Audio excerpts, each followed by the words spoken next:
यो समस्या चाहिँ अब नेपालमा पनि जटिल हुँदै हुँदै गइरहेको छ। अनि त्यही सम्बन्धी कथा छ यो। अब कथाबाटै सुरु गर्दा राम्रो होला, सबैले बुझ्छन् होइन। अनि कथा अलि लामो छ है।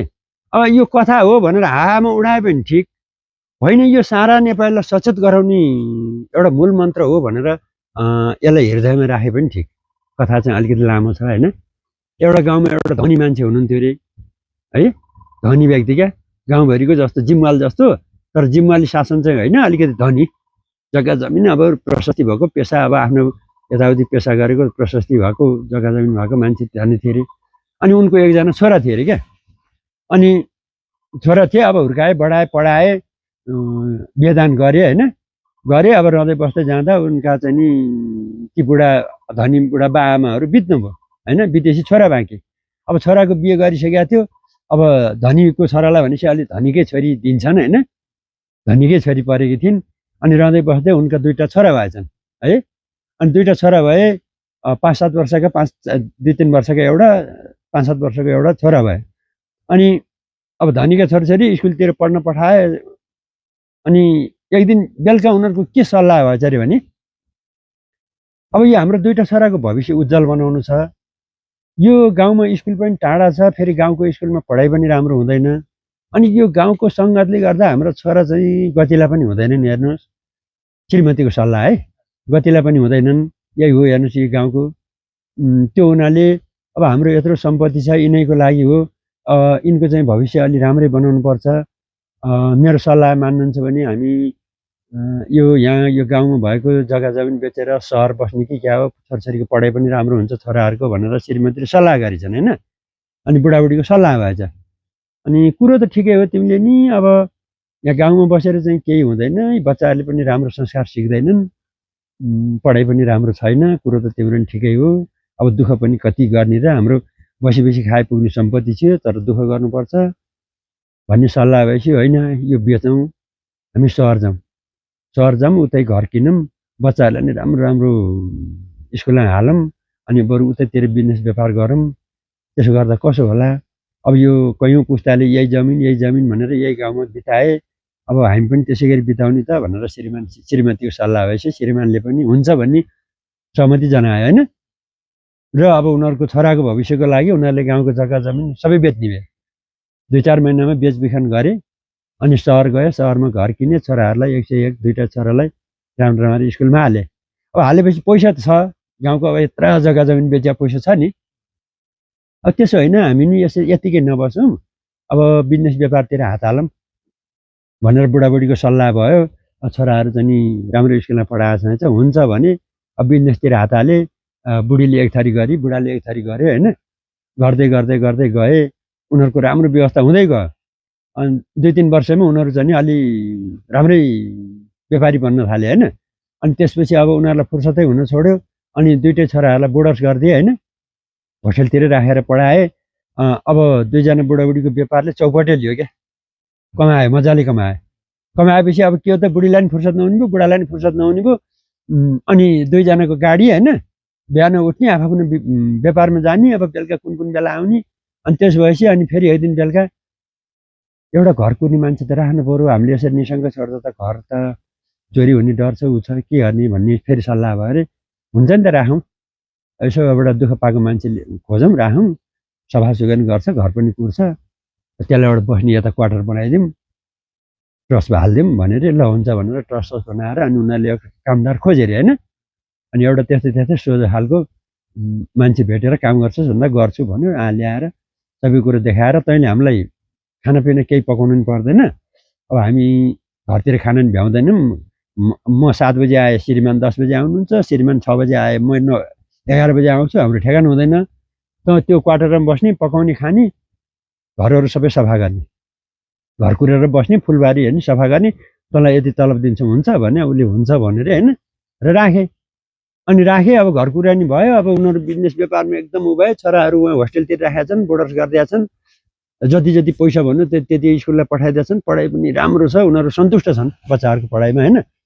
अनि अब व्यापार गर्दै जाँदाखेरि अब कहिले बुढी 6 बजे आइपुग्छिन्, कहिले 9 बजे आइपुग्छिन्, कहिले बुढो 7 बजे आउँछन्, कहिले 10 बजे आउँछन्। अनि अब त्यो ठेगानै भएन, खाना अब बाहिरै खाएर आउने, बिहान पनि उठ्ने, बाहिरै खाने, अनि त्यो गर्दै गर्दै गएको थियो। अनि एक दिन बुढाले चाहिँ नि फोन गरे, के अरे खबर पठायो अरे होइन। अब त्यहाँ त्यति बेला त फोन नै खबर पठायो अरे होइन। म घर आज आउँदिन अरे भनिदिनु, के अरे मेरो यहाँ अब व्यापार सम्बन्धी मिटिङ छ, म चाहिँ आज घर आउँदैन भनेर बुढीलाई खबर पठाएर अनि बुढी चाहिँ आइन्थे बेलुका 9-10 बजीतिर होइन। अनि अनि भोलिपल्ट बिहान उठेर हिँडिन् होला अब चाँडै नै 6 बजे 6:30 बजे उनको नि अब व्यापार होइन, गइन्थे। अनि त्यो बुढो आएन, ऊ गइहाल्यो नि। गएपछि उसले त्यो पालेले चाहिँ नि अब जानु पर्यो सफा गर्न, अब आज उनी पनि चाँडै हिँड्ने भनेर अब घर सफा गर्नु भनेर गएको। त्यो उनीहरू दुईजना सुत्ने कोठाको चाबी ढोकामै छोडेर गएछन् बुढी चाहिँ है। त्यो कोठा जिन्दगीमा त्यो कामदारले हेर्न पाउँदैन थियो अरे क्या। ढोका त्यो दिन हतारले चाहिँ नि चाबी ढोकामै छोडेर गएछन् है। अब बुढो आएकै छैन, बुढी हिँडिहालिन् है। अनि यो कोठा त म त जिन्दगीमा पस्न पाएको छैन, के छ होला यो कोठा भनेर चाहिँ नि उसले त्यो अब चाबी छ त्यो ढोका खोलेर हेरेछ भित्र है। भित्र हेरेको त बाबु पैसाहरू पनि त्यतिकै राखेको छ। अब त्यो दरवाजा त उसले खोलेन। अनि ओछ्यान पल्टायो, ओछ्यानमा नि पैसा छ, उता पनि पैसा छ, उता नि पैसा छ। अनि ओछ्यान यस्तो गरेर बस्यो अरे, लचक्क गर्ने खाट है। उता हेऱ्यो वाइनहरू, विभिन्न थरीका रक्सीहरू, अनि ऊ पैसाहरू त्यत्तिकै। अब त्यहाँ कस्ता कस्ता चिज सजायो, त्यो त जिल्लो परेर क्या यही छैन, जिन्दगीमा नदेखेको क्या। अनि खाटमा गएर यस्तो बस्यो लचक्क गरेर, ओहो यस्तो खाटा सुत्नु पाए त स्वर्गै पुगिन्थ्यो होला भनेर ढल्केछ अरे त्यो खाटा। अब साउनी छैन, ऊ छैन, के मतलब हो र होइन। ढल्केको बिचरा भुसुकै निदाएछ अरे है, भुसुकै निदाएछ अरे। अब त्यो साउनीले कहाँ पुगेर बिचमा सम्झिन्, ओहो मैले आज तालचा लगाएको छैन, साँचो ल्याउनु बिर्सेँ भनेर तुफान गाडी लिएर आएर फर्केर आइछन् है। आएर सिधै चाहिँ के अरे कोठामा जाएर न त नोकर सुतिरहे है, मस्त निदाइरहेको नोकर। झाप यस्ता समातेर एक चड्कन तनक बाहिर निकालिछन् र चाबी लाएर गइछन्। बोल्दै बोल्दैन त्यो बेला होइन, उनलाई हतार थियो होला होइन। एक चड्कन हानिन् रे, अनि बाहिर निकालिदिएर चाबी लाएर गइन् रे। चाबी लाएर सिधै कहाँ गइछन् त भन्दा बुढाबाठमा गइछन् नि। गएर ल आज घरमा विध्वंस भएको छ, तपाईँ एकछिन घर हिँड्नुहोस् त। अनि के भयो त्यो नोकरले गर्नु गर्यो नि, ल हिँड्नुहोस् भनेपछि त अब उसले के भन्दा अब हामी कोही नभएन, राति न राति मेरो बुढी मात्रै थिए, न यसले चोर डाका लुटपाट गरेर कुद्यो, के भयो उसलाई पनि टेन्सन भयो नि त। ल ल ल हिँड भनेर दौडेर घर आएछ। घर आएर चाहिँ नि ल के भयो भन्दाखेरि, म आज बिहान हिँड्दाखेरि मैले चाबी बिर्सेछु, यो नोकर चाहिँ नि आएर मेरो हाम्रो गेटमा चाहिँ मस्त निदाइराखेको छ, मैले आएर चाहिँ नि एक थप्पु हानेर बाहिर निकालेको हुँ। ल अब यसलाई के गर्ने, यसरी यस्तो भयो भने त यसले राम्रो गर्दैन भनेपछि ल बोलाऊ त्यसलाई। माथि बोलाए होइन, गयो। उसलाई त्यो मतलब थिएन। अब एकछिन सुति साउनीले पक्का हिर्काइन्, अब यस्तै हो काम गर्न आँटा भन्ठाने, उसले मतलबै थिएन कि उसलाई। अनि बोलाएछ नि, बोलाएपछि 2 झापु 3 झापु घरबेटीले लगाएर साउले भनौँ न। अनि त्यसपछि चाहिँ नि श्रीमतीले हानिन् रे। दुईजनाको बेसरी कुटा खाएर क्या त्यसले। अनि कुटा खाएपछि त अझै यहाँबाट निस्केर गइहाल, त एकछिन पनि बस्न सक्दैन, तैँले हाम्रो टाउका टेकिस् र निस्किहाल अझै भनेर चाहिँ नि साउनीले भनिन् भनौँ न।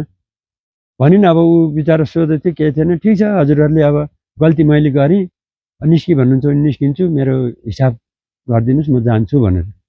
अनि साउनीले के भने, के को हिसाब तेरो कारणले गर्दा यो सिरेको डस्ना जम्मै फाल्न पर्ने रहेछ, यसको पैसा तिर, तँलाई के को हिसाब, एक पैसा पनि मिल्दैन, निस्किहाल्यो यहाँबाट अझै अहिले निस्कि भनेर। अनि हजुर घर त जाने, मेरो घर जानेसँगको भाडा त दिए हुन्थ्यो, मैले अरू केही माया छैन भनेर। मिल्दैन, एक पैसा पनि मिल्दैन, ल निस्किहाल भनेर। अनिखेरि साउले चाहिँ नि देऊ घरसम्म पुग्ने गाडी भाडा देऊ भन्यो। छैन मसँग पैसा, के पैसा छ दिनु, तपाईँ नै दिनुहोस् भनेर। अनि त्यो साउले चाहिँ के भन्ठानेको थियो अरे एउटा मनले चाहिँ भने नि,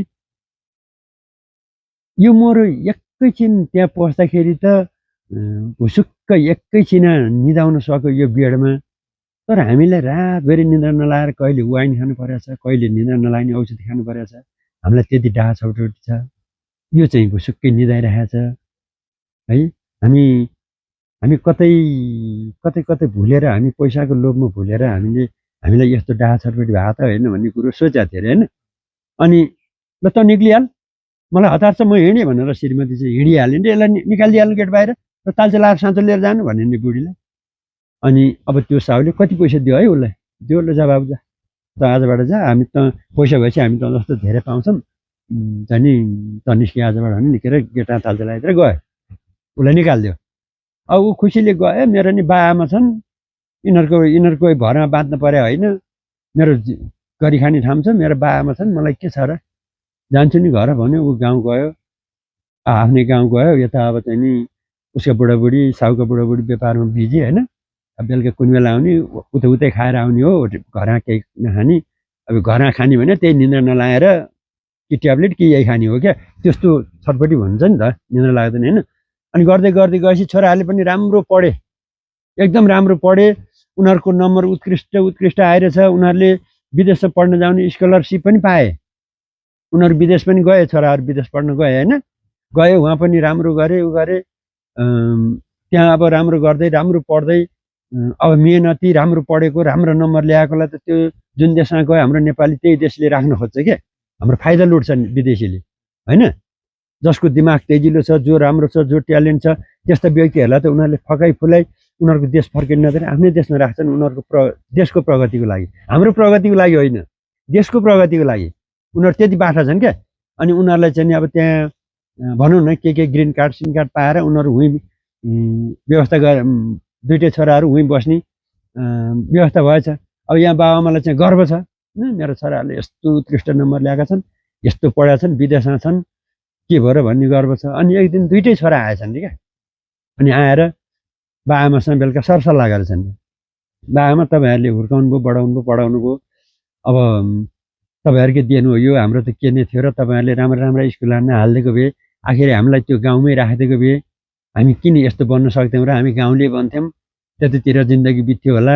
तर यो ठाउँ ल्याएर हामीलाई पढाउनु भयो, हामीले पढ्यौँ, प्रगति गऱ्यौँ, अब हामीले ग्रिन कार्ड पायौँ, अब के गर्ने भन्दाखेरि अब बाआमाले पनि दुःख गर्न छोडिदिने, हामीले पनि उहाँ दुईवटा घर किन्नलाई बैना गरिसकेका छौँ होइन। अब बाआमाले नि अब पुग्यो दुःख गर्न छोडिदिने, अब बाआमा पनि विदेशै जाने, अब यहाँको चाहिँ नि सब बेचबिखन गरेर उतै जाऊँ, यहाँ नेपालमा बसेर यो देशमा बसेर केही हुनेवाला छैन, अब बाआमाले नि दुःख गर्नु पर्दैन, अब हजुरहरू भने डुल्ने घुम्ने खाने हामी गर्ने, हामीले चाहिँ नि घरको लागि पनि बैना गरिसकेका छौँ, अब यहाँको बेचबिखन गरौँ जाऊँ भनेर चाहिँ त्यस्तो सल्लाह गरेर उनीहरूले त्यो बिजनेस व्यापार सबै बेचे, घर सबै बेचे होइन। अनि अब बाआमा नै उहीँ जाने भयो नि त, अब विदेशमै बस्ने भयो भनेपछि अनि छोराहरूले के भनेर भने बाआमा हामी अब अहिले जान्छौँ, त्यो उहाँको माहौल सबै मिलाएर तपाईँहरूलाई हामी धेरै बेर राख्दैनौँ, ढिलामा 1 वर्ष 1.5 वर्षमा त हामी तपाईँलाई हामी लिएर लगिहाल्छौँ भने उनीहरूले त्यो बेचबिखन गरेको पैसा सब गुटमुट्याए।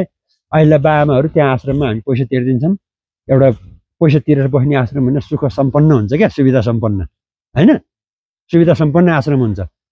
अनि अहिले हजुरहरू त्यहाँ बसिराख्नुहोस्, अब उहाँ पनि गएर कोठा सोठामा बस्दाखेरि भाडा महँगो पर्छ, अब हामी घर बैना गरेर छ, घर निखन्छौँ, पास गर्छौँ, अनि त्यसपछि हजुरहरूलाई हामी छिट्टै लान्छौँ र अहिले हामी जान्छौँ, हजुरहरू यो आश्रममा बस्नुहोस्, 1.5 वर्ष रिल्याक्स गर्नुहोस्, रमाइलो गर्नुहोस्, अब तपाईँहरूले दुःख गर्नुपर्ने होइन, खाना यहीँ खुवाउँछ, लुगा यहीँ धोइदिन्छ, सबै सुविधा दिन्छ, हजुरहरू घुम्नुहोस् मात्रै, धेरै समय पर्दैन, हामी छिट्टै लिन आउँछौँ भने रकम सकम बोकी गए आश्रममा 2 वर्षको लागि एउटा पैसा तिर्दै रहेछ क्या। अनि गएर ल ठिक छ बाबुहरूले गरेर राम्रो छ, बाबु जतिसक्यो छिटो गर, अब घर कस्तो किन्यौ सकेसँग आफै मै गएर चाहिँ नि हेर्न पाए राम्रो हुन्थ्यो, हामी नै गएर हेर्न पाए कस्तो थाहा छ के छ भने अरे, होइन बुवा राम्रो छ, एकदम राम्रो छ, धेरैजनाले मन पराएको हो घर, त्यो घर हामीले किनिसक्यौँ, बैना गरिसकेका छौँ भने ल बाबु ल भने अब उनीहरू आश्रमतिर गएर बसे, 1.5 वर्ष 1 वर्ष बस्नु नि त अब यतै रमाइलो गरेर भने बसेँ। अनि आश्रमतिर धाग लाउनु थालेँ होइन, मेरो छोराहरू यस्तो यस्तो यस्तो, हामी गाउँमै बसे अब के हुन्थ्यो, यहाँ आयौँ यसो गऱ्यौँ, अहिले छोराहरू विदेशमा छन् है, रोजगारी पनि राम्रो छ, छोराहरूले घर किनेका छन्, अब हामी यहाँ धेरै बेर बस्ने होइन, उनीहरूले माहौल मिलाएपछि तुरन्तै लिन आउँछन्, अब हामी 2-4 महिना बसेर जाने हो भने आश्रमतिर धाग लाएँ, रमाइलो गरेँ होइन। त्यो छोराहरू गयो दिनदेखि अनि फोन आएको छैन, अब बाबाआमालाई आउँदै आएको छैन फोन, होला बिचराहरू भ्याइ नभ्याइ कुदाकुद होला, किन फोन गर्नु पर्यो, अब काम मिलाएपछि आइहाल्छन् लिन भने रहँदै बस्दै 2 वर्ष बित्यो, छोराहरूको फोन खबर केही पनि आएन, आउँदै आएन, थाहा पत्तो भएन। अब आश्रमले पनि 2 वर्षको लागि पैसा तिर्दै रहेछ 2 वर्षपछि पैसा नभएछ त उनीहरूले बस्न दिँदैनन् हैन अब हजुरहरूको म्याद सक्यो हामीले हजुरहरूको छोराहरूलाई कन्ट्याक्ट गर्न खोज्यौँ कन्ट्याक्ट कहीँबाट भएन अब हजुरहरू चाहिँ नरिसाइदिनु होला अब यहाँ बस्ने अनुमति छैन भनेपछि दुईजनालाई निकाल्यो त्यहाँबाट है निकालिदिएर अब के गर्ने आफ्नो बाबु त्यही लुगाफाटो बोकेर एउटा पार्टीमा बसेर मागेर खाएर बसिरहेको छन् रे अनि त्यहाँको स्थानीयले 1-2 महिना भइसकेपछि देखेर त्यो वृद्धाश्रमको संस्थालाई फोन गरिदिएर होइन यहाँ 2टा बुढाबुढी ल्याउनु यस्तो बिजौ छन् यिनीहरूलाई लगेर त्यहाँ चाहिँ नि राखिदिनु पर्यो भनेर भनेपछि वृद्धाश्रमबाट मान्छेहरू आएर ती 2टा बुढाबुढीलाई लगेर वृद्धाश्रम राखेर छन् है त्यो त्यसरी त्यहाँ बसिरहेका छन् अनि अब यता त्यो जुन जागिर छोडेर जाने नोकर केटो थिएन ऊ गाउँ गयो आफ्नो बाआमाकै सेवा गर्यो आफ्नो खेतीपाती गरेर रमायो बिहेदान गर्यो सबै राम्रो भयो अनि उसको बाआमाहरू अब त्यही गाउँमै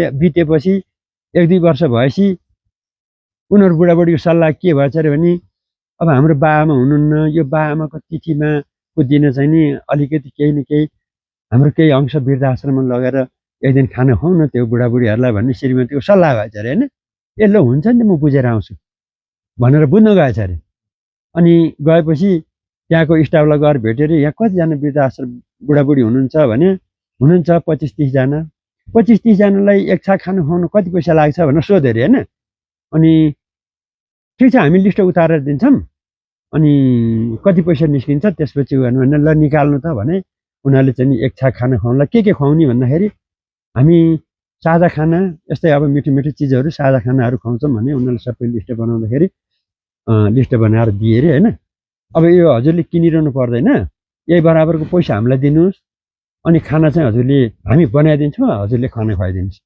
भनेर वृद्धाश्रममा ल हुन्छ भनेर अनि त्यो पैसा तिरेर खानासाना सबै उनीहरूले बनाएर अनि त्यो खाना बाँड्दै जाँदाखेरि त ठ्याक्कै त्यो साउको बुढाबुढी देख्यो अरे है उसले पनि देख्यो अरे उसले पनि देखे उनीहरूले पनि चिने क्या चिनेपछि उनीहरू आँखा छोपेर बलिन्द्र धारा रोइरहेछन् त्यो साउ र साउनी है बलिन्द्र धारा रोए अरे ए तपाईँ यहाँ साउजी तपाईँ यहाँ भनेर भन्दाखेरि उनीहरू बलिन्द्र धारा आँसु झारिरहेका छन् नि बोल्न सकेनन् अनि बोल्न नसकेपछि अनि उसले त्यहीँको स्टाफलाई बोलाएर उहाँहरू कसरी यहाँ किन भनेको उहाँ छोराहरूले चाहिँ के अरे विदेश लान्छु भनेर भयो जति रकम लगेर चाहिँ नि त्यो पैसा तिरेर त्यो आश्रममा राखिदिनु भएको छ तर छोराहरू कन्ट्याक्ट बिन भएपछि आश्रमले निकाल्दैछ त्यहाँ टोलको मान्छेले चाहिँ नि हामीलाई खबर गरेर हामीले ल्याएर राख्यो यहाँ भनेर चाहिँ नि त्यो स्टाफले भन्दैछन् रे होइन अनि हेर्नुहोस् साउजी छोराहरूलाई तपाईँले खुब राम्रो ठाउँ पढाउनु भयो नम्बर पनि उत्कृष्ट ल्याए तर तपाईँले किताब पढाउनु भयो विद्या पढाउन सक्नु भएन त्यसको परिणाम आज तपाईँले भोग्नु पर्यो गल्ती छोराहरूको होइन गल्ती तपाईँको हो यसको सजाय तपाईँले भोग्नुपर्छ अनि साउनीपट्टि फर्केर भन्नु हेर्नुहोस् पैसा त तपाईँहरूले धेरै कमाउनु भयो खुब कमाउनु भयो पैसाले सबै थोक पाइन्छ भन्ने ठान्नु भयो पैसा चाहिँ खुब कमाउनु भयो तर तपाईँले समाज कमाउन सक्नु भएन त्यो पैसा त छिनमा आउँछ छिनमा जान्छ तपाईँले समाज कमाउन सक्नु भएन यो 2टा गल्ती तपाईँहरूको थियो यो 2टा गल्तीको सजाय तपाईँहरूले भोग्नै पर्छ भनेर अनि आफूसँग जो जति भएको पैसा लाउनुहोस् केही किनेर खानु मन लाग्छ भने खानुहोस् भने उनीहरूले रोको रोइ गरेर समाउन सकेनन् रे अनि त्यही स्टाफलाई चाहिँ यिनीहरूलाई दिनुहोस् है भनेर उनीहरूले चाहिँ नि छोडेर अब त्यहाँबाट उनीहरू आफ्नो स्थानमा गए होइन भन्दाखेरि हामीले आज के गरेका छौँ त भन्दा हामी गाउँ समाजभन्दा पृथक बनाउँछौँ हाम्रो छोरालाई हाम्रो समाजभन्दा पृथक बनाउँछौँ है उत्कृष्ट नम्बर ल्याउने बनाउँछौँ राम्रो पढाउँछौँ ठुलो मान्छे बनाउँछौँ भनेर हामीले पनि आफ्ना छोराछोरीहरूलाई दिनुपर्ने संस्कार गराउनु पर्ने कर्म गराउनु पर्ने प्र्याक्टिकल यो सबै त्यागेर हामीले जति धेरै पढाउँछु भनेर छोराछोरीलाई ठाउँ ठाउँमा लगाएर पढाएर गाउँ समाजको बुढापाकाको सङ्गत छैन धार्मिक कार्यहरू छैन धार्मिक यात्राहरू छैन आफ्नो घरमा गरेका धार्मिक कार्यक्रममा आफ्नो परिवार सम्मिलित छैन होइन अनि यसरी हामीले किताब पढाउँदै जाँदाखेरि नि भोलि हर नेपालीहरू 30% नेपालीहरूको यही अवस्था आउँछ कि भन्ने कुरो चाहिँ मलाई अलिकति चिन्ता लागेको छ होइन